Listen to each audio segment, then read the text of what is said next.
नमस्कार दोस्तों जैसा कि आप सब जानते हैं सोनम वांगचुक इस समय लंबे समय से हंगर स्ट्राइक पर हैं। 19 डेज हो चुके हैं और बहुत सारे लोग कंसर्न रेज कर रहे हैं। क्या है कि मामला हाई कोर्ट में गया, मैं आपको बताऊंगा आगे वीडियो में। और हाई कोर्ट ने एक बड़ा फैसला लिया है, सरकार को सख्त निर्देश दिया है कि आप सोनम वांगचुक को किसी भी कीमत पर प्रोटेक्ट करो। आप देख सकते हैं खबर, do whatever it takes to save Sonam Wangchuk's life, high court to centre. इसको डिटेल से समझेंगे कि आखिरकार ये मामला है क्या। मतलब हमारे संविधान में, हमारे देश में, कानून में क्या कुछ ऐसा चीज है जहां पर किसी भी पर्सन के लाइफ को, और वो जब हंगर स्ट्राइक पे हो, तो क्या सरकार इंटरवीन कर सकती है? कोर्ट ने इसको लेकर क्या कहा है, सरकार क्या कह रही है, वो सब कुछ मैं आपको बताऊंगा। चलिए शुरुआत करते हैं। देखिए, सबसे पहले तो क्वेश्चन ये है कि दिल्ली हाई कोर्ट ने क्या बोला। दिल्ली हाई कोर्ट ने गवर्नमेंट को सख्त निर्देश दिया और कहा कि जो एक्टिविस्ट सोनम वांगचुक हैं उनके हेल्थ को प्रोटेक्ट किया जाए। 19 डेज हो चुके हैं उनके इनडेफिनेट हंगर स्ट्राइक को, एंड यहां पर कोर्ट का यही कहना है that whatever medical intervention is needed to save Sonam Wangchuk's life should be done, the court order Thursday morning. अब देखिए क्या है ना कि सोनम वांगचुक हंगर स्ट्राइक पर क्यों है। देखो, पहले का अगर आप स्ट्राइक देखोगे, लद्दाख में भी उन्होंने स्ट्राइक किया था, उसके बाद सरकार ने उनको अरेस्ट भी कर लिया था। तो पहले के जो उनके फास्ट होते थे वो ज़्यादातर क्लाइमेट रिलेटेड चीज़ों को लेकर होता था। अभी ये वाला जो स्ट्राइक है, आप सब जानते हैं कि जो नीट का मेडिकल एंट्रेंस एग्जामिनेशन हुआ पहले राउंड में, मतलब जब पहला हुआ था तो उस समय लीक हो गया था, और उसी के बाद से जो है यहाँ पर लगातार, और ये पहली बार नहीं है, पहले भी कई वर्षों में हमने देखा कि बार बार पेपर लीक हो जा रहे थे, लोग परेशान हो रहे हैं, बच्चे परेशान हो रहे हैं। तो यहाँ पर जो कॉकरोच जनता पार्टी है वो सामने आती है। और ऑल्दो आप देखोगे कॉकरोच जो नाम पड़ा वो आप सब जानते हैं, जो चीफ जस्टिस ऑफ इंडिया हैं, उन्होंने एक डिस्कशन के दौरान यहाँ पर जो मामला चल रहा था, सुप्रीम कोर्ट में पिटीशन फाइल किया जा रहा था, तो उस समय कुछ शब्दों का इस्तेमाल कर लिया और उसी शब्द से ये कॉकरोच जनता पार्टी निकल कर आया। अब कॉकरोच जनता पार्टी अगर आप देखोगे, अभिजीत दीपके वो इसको लीड कर रहे हैं पूरा, लेकिन पीछे से यहाँ पर क्या होता है कि कॉकरोच जनता पार्टी कई लोगों को अप्रोच करती है। उसमें सोनम वांगचुक जी थे और उन्होंने यहाँ पर कहा कि मैं सीजेपी को सपोर्ट करूंगा, इस जो भी उनकी डिमांड है। तो यहाँ पर उन्होंने अपना इनडेफिनेट फास्ट, क्योंकि पूरे लीडर्स में अगर आप देखोगे तो यहाँ पर जो सोनम वांगचुक जी हैं वो इनडेफिनेट फास्ट पर हैं, जंतर मंतर पर। और क्वेश्चन ये आता है कि आखिरकार प्रोटेस्टर्स की डिमांड क्या है। देखो, सबसे पहले तो वो अकाउंटेबिलिटी चाह रहे हैं कि जो एग्जाम के अंदर लगातार इरेगुलरिटीज हो रही है, इसके लिए कोई ना कोई रिस्पॉन्सिबल होना चाहिए। फिर यहाँ पर कॉम्पिटिटिव एग्जाम्स में ज़्यादा ट्रांसपेरेंसी होनी चाहिए और पब्लिक अथॉरिटीज इसको लेकर रिस्पॉन्सिबल होनी चाहिए। लेकिन जो सबसे बड़ी डिमांड है इस समय कॉकरोच जनता पार्टी की, सोनम वांगचुक जी की, वो ये है कि हमारे देश के जो एजुकेशन मिनिस्टर हैं धर्मेंद्र प्रधान जी, उनको रिजाइन करना चाहिए। जब तक वो रिजाइन नहीं करेंगे हम इनडेफिनेट फास्ट पर रहेंगे। तो सोनम वांगचुक का आर्गुमेंट यही है कि ये जो इशू है ये सिर्फ एक एग्जामिनेशन को लेकर नहीं है, बल्कि आगे भविष्य में जो मिलियंस ऑफ इंडियन स्टूडेंट्स हैं, जो पब्लिक का ट्रस्ट एजुकेशन सिस्टम है, उसको लेकर सवाल खड़ा करता है। अब क्वेश्चन ये आता है कि मामला फिर इसको लेकर दिल्ली हाईकोर्ट में क्यों गया।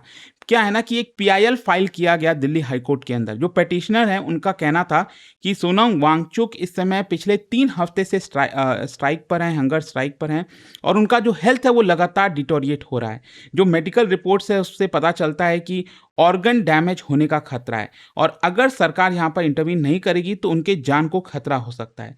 तो दैट इज़ वाई यहाँ पर पिटिशनर का कहना था कि कोर्ट इंटरवीन करे और सरकार को निर्देश दे कि यहाँ पर उनके पीसफुल प्रोटेस्ट को वॉयलेट किए बिना सरकार उनकी जान को बचाए। यहाँ पर इनफैक्ट आप देखिए, जो पिटिशनर है उनका कहना है कि उनकी ऑलरेडी 8.5 किलो वजन कम हो चुका है, and the simple thing to be done is to take him to a government hospital, force feed him. क्योंकि पिटिशनर का तो यहाँ पर यह कहना था कि सरकार को इंटरवीन करना चाहिए, जबरदस्ती उनको उठाना चाहिए, जबरदस्ती उनको खिला देना चाहिए।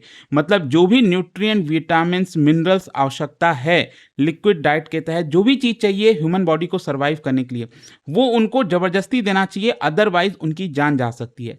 मतलब जो पिटिशनर है वो उनके लाइफ को लेकर कंसर्न है। यहाँ पर पिटिशनर का आर्गुमेंट यह है कि पीसफुल प्रोटेस्ट होल्ड करना पब्लिक प्लेस पर यह फंडामेंटल है, डेमोक्रेटिक राइट है, लेकिन साथ ही साथ अगर सोनम वांगचुक जी की मृत्यु होती है, तो ये देश के लिए बहुत बड़ा शर्म होगा और पूरे दुनिया के लिए भी बहुत बड़ा शर्मनाक होगा।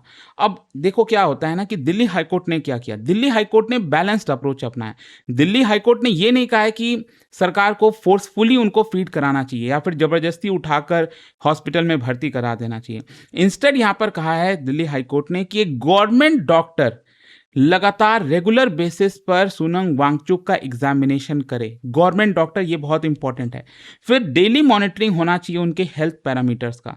फिर इसके अलावा जो मेडिकल असिस्टेंस इमीडिएट बेसिस पर चाहिए, अगर उनकी कंडीशन खराब होती है तो वो भी देना चाहिए। एंड साथ ही साथ सेंट्रल गवर्नमेंट और दिल्ली गवर्नमेंट को दोनों मिलकर काम करना चाहिए उनकी सेफ्टी को लेकर। कोर्ट ने कहा है that life of any citizen is precious. तो जजेस बेसिकली एक चीज क्लियर कर रहे हैं। जजेस का ये कहना है कि देखो, प्रोटेस्ट करना वो उनका डेमोक्रेटिक राइट है, लेकिन सरकार की भी जिम्मेदारी बनती है, ऑब्लिगेशन बनता है कि ह्यूमन लाइफ को सेफगार्ड किया जाए। और इनफैक्ट आप देखोगे तो जो पूरा हियरिंग चल रहा था दिल्ली हाईकोर्ट में, उसमें गवर्नमेंट को रिप्रेजेंट कर रहे थे सॉलिसिटर जनरल। तो यहाँ पर बेसिकली सॉलिसिटर जनरल और जो गवर्नमेंट है उनका ये कहना था कि सोनम वांगचुक का ऑलरेडी हेल्थ चेकअप हो रहा है डेली बेसिस पर। लेकिन हाँ, सरकार ने ये माना कि जरूरी नहीं है कि सिर्फ गवर्नमेंट डॉक्टर ही उनका चेकअप कर रहे हैं। तो यहाँ पर कोर्ट का कहना था कि नहीं, हमें सिर्फ और सिर्फ गवर्नमेंट डॉक्टर ही चाहिए जो उनका लगातार मॉनिटरिंग कर सकें। अब आपके मन में सवाल आएगा कि गवर्नमेंट डॉक्टर के ऊपर ही इतना इंपॉर्टेंस क्यों दिया जा रहा है? कई कारण हो सकते हैं। देखो, एक तो न्यूट्रल असेसमेंट काफ़ी ज़रूरी होता है।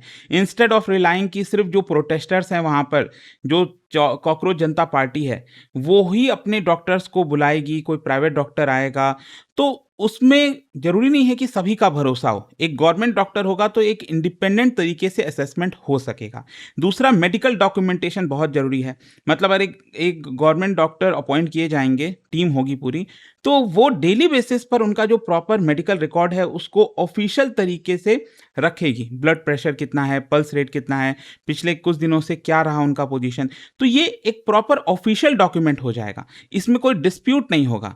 फिर इसके अलावा इमरजेंसी डिसीजन मेकिंग, ये भी बहुत इंपॉर्टेंट है। मान लो अगर कोई प्राइवेट डॉक्टर है, कॉकरोच जनता पार्टी अपना डॉक्टर लेकर आ रही है, वो कह रही है कि अभी उनकी पोजीशन ठीक है, वो उनको कोई दिक्कत नहीं है, लेकिन सरकार का डॉक्टर कहेगा कि नहीं, वो उनकी पोजीशन तो खराब हो रही है, तो इसमें प्रॉब्लम हो सकता है। दैट इज वाई यहाँ पर दिल्ली हाईकोर्ट ने कहा कि यहाँ पर जो भी गवर्नमेंट डॉक्टर बोलेंगे वो चीज़ें यहाँ पर मानी जाएंगी। और ट्रांसपेरेंसी रहना बहुत इंपॉर्टेंट है, क्योंकि गवर्नमेंट डॉक्टर रहने से यहाँ पर एक तरह से रहेगा कि जो सीरियसनेस है उनके कंडीशन को लेकर वो प्रॉपर एग्जामिन हो सकेगा। अच्छा, यहाँ पर एक चीज़ समझिए, सोनम वांगचुक का करंट मेडिकल कंडीशन इस समय क्या है? डॉक्टर्स ने अभी तक जो भी मॉनिटरिंग की है, उनका कहना है कि ऑलरेडी 9 किलो वेट उनका लॉस हो चुका है। मसल वेस्टिंग यहाँ पर काफ़ी ज़्यादा हो रही है, वीकनेस हो रही है, डिहाइड्रेशन का खतरा है, इलेक्ट्रोलाइट इम्बैलेंस हो रहा है, लीवर डैमेज हो सकता है पॉसिबली, किडनी कॉम्प्लिकेशंस हो सकते हैं। और अगर इसी तरह से फास्टिंग चलती रही तो हो सकता है कि उनका ऑर्गन फेलियर भी हो जाए। तो सवाल ये आता है कि जब भी कोई पर्सन एक लंबे समय के लिए हंगर स्ट्राइक करता है तो हमारे शरीर के ऊपर क्या असर होता है, मैं आपको एक एक करके बताता हूं। देखो, सबसे पहला जो 24 घंटा होता है हंगर स्ट्राइक के दौरान, उसमें आपकी बॉडी जो आपका रिजर्व ग्लूकोज है, अब ये जो रिजर्व ग्लूकोज है वो आपके ब्लड में मिलेगा, जो आपका लिवर है वहां पर ग्लाइकोजन मिलेगा, तो आपकी बॉडी उसका इस्तेमाल करती है। जब रिजर्व वाला ग्लूकोज खत्म हो जाता है तब बॉडी क्या करती है, जो आपका फैट स्टोर्ड है, जो कीटोन बॉडीज हैं, उसका इस्तेमाल करती है as a primary energy source. वहां से आपका एनर्जी लेने की कोशिश करती है और इसके सिम्टम्स भी दिखने लगते हैं। वीकनेस होने लगती है, डिजीनेस हो गया, चक्कर आना, लो ब्लड प्रेशर, ये सब चीज़ें होने लगता है। फिर अब देखिए यहाँ पर डेंजर सिचुएशन आ जाती है। जब आपका फैट वाला रिजर्व भी कम हो जाता है तो बॉडी स्टार्ट डाइजेस्टिंग आपके अलग अलग बॉडी के पार्ट्स, जैसे कि स्केलेटल जो मसल हो गया, हार्ट मसल हो गया, ऑर्गन प्रोटीन्स हो गया।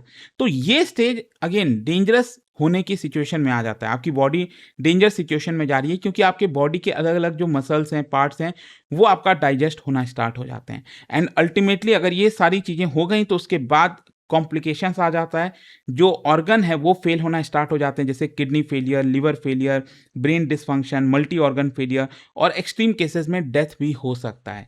तो दिस इज़ व्हाट हैपेंस जब भी कोई पर्सन लॉन्गर हंगर स्ट्राइक की तरफ जाता है। लेकिन खैर जो भी है, देखना होगा कि अब इस केस में क्या होता है। जो हाई कोर्ट का ऑर्डर था वो इतना मायने इसलिए रखता है क्योंकि अगेन इससे एक चीज पता चलती है कि हमारे संविधान में राइट टू पीसफुल प्रोटेस्ट उसको वापस से रीअफर्म किया गया है। यहाँ पर वापस से बोला गया है कि सरकार की जिम्मेदारी है अंडर आर्टिकल 21 कि किसी भी पर्सन के सुरक्षा रखे, उसका लाइफ जो है वो सरकार की जिम्मेदारी है कि उसको प्रोटेक्ट करें। अननेसेसरी जो कोर्सिव मेडिकल इंटरवेंशन है उसको भी अवॉइड किया गया है। इंडिपेंडेंट और कंटिन्यूअस मेडिकल मॉनिटरिंग को इंश्योर किया गया है। तो रैदर देन चूजिंग एकदम फोर्सफुल फीड करना, जबरदस्ती उठाना, यहाँ पर एक बैलेंस्ड अप्रोच अपनाने की कोशिश की गई है दिल्ली हाईकोर्ट के द्वारा।